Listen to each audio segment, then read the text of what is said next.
4 dekade, sebuah perjalanan panjang bagi media ekonomi yang tumbuh dan bertahan di tengah arus perubahan zaman.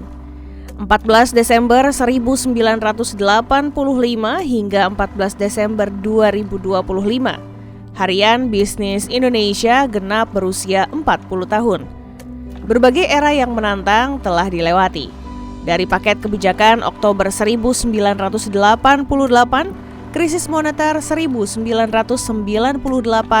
transisi Orde Baru ke era reformasi, hingga disrupsi digital dan pandemi global.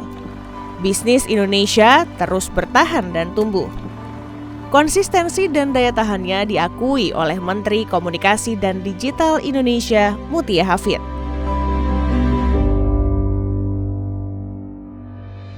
Dan bukan hanya persoalan waktu, tapi bukti, sekali lagi ketekunan, integritas, dan kontribusi yang paling utama Pak Lo terhadap jurnalisme yang bermutu, serta pembangunan ekonomi yang berkelanjutan.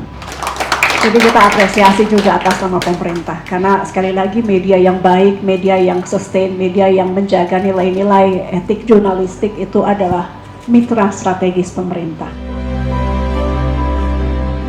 Sebagai media yang fokus pada ekonomi dan bisnis, Bisnis Indonesia menyajikan data dan informasi yang relevan dan akurat. Hal ini mendapat apresiasi dari Kamar Dagang dan Industri Indonesia. Dan kalau kita mendengar Bisnis Indonesia, yaitu hubungannya Bisnis Indonesia adalah sebagai penyampai bahkan bisa disampaikan sebagai katalisator ekonomi yang menyampaikan data-data tentang bisnis, usaha, sampai dengan inflasi. Jadi kalau kita baru mau jadi pengusaha atau sudah menjadi pengusaha, sekarang ini bisnis apa yang bagus. Jadi itu yang terpikir, Bisnis Indonesia adalah temannya pelaku usaha. Tak hanya pelaku usaha, pemberitaan Bisnis Indonesia yang selalu mencakup data jelas dan informatif turut membantu para investor. Investor kawakan Lo Keng Hong menyebut Bisnis Indonesia sebagai bagian dari rutinitas dan sumber informasinya. Lo bahkan menobatkan Bisnis Indonesia sebagai media yang tak boleh dilewatkan untuk dibaca. Bagi saya,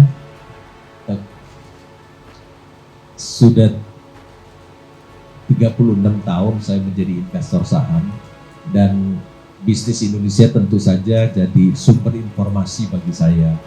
Di situ ada bercerita tentang perbankan, tentang pasar modal, tentang suku bunga, kebijakan pemerintah dan lain-lain. Itu menjadi masukan buat saya. Jadi sampai sekarang pun membaca Bisnis Indonesia adalah kewajiban dan salah satu sumber keberhasilan dari saya, seorang investor. 4 dekade menemani negeri ini memahami ekonomi, menyederhanakan yang kompleks, menjernihkan yang kabur. Bisnis Indonesia akan terus melangkah, menjadi navigasi terpercaya bagi dunia bisnis, pelaku usaha, dan pembuat kebijakan. Selamat 40 tahun Harian Bisnis Indonesia.